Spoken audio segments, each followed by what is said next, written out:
ব্রাহ্মণবাড়িয়ার নাসিরনগরে বিএনপির মনোনয়ন প্রত্যাশী লন্ডন প্রবাসী মোহাম্মদ মনিরুল ইসলাম টিটুর আগমনকে ঘিরে ব্যাপক উৎসাহ উদ্দীপনা দেখা দিয়েছে।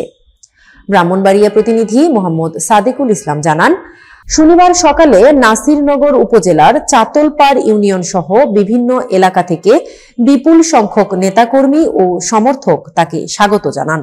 মিছিলটি শহীদ মিনার প্রাঙ্গণ থেকে শুরু করে কলেজ মোড় হয়ে নাসিরনগর বাজারের প্রধান সড়ক প্রদক্ষিণ করে।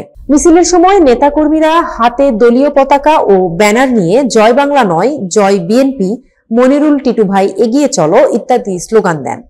স্থানীয় রাজনৈতিক বিশ্লেষকরা মনে করছেন, দীর্ঘদিন লন্ডনে অবস্থান করার পরেও টিটু দলীয় কর্মকাণ্ডে সক্রিয় ছিলেন এবং প্রবাসী থেকেও স্থানীয় নেতাকর্মীদের সঙ্গে নিয়মিত যোগাযোগ রক্ষা করেছেন।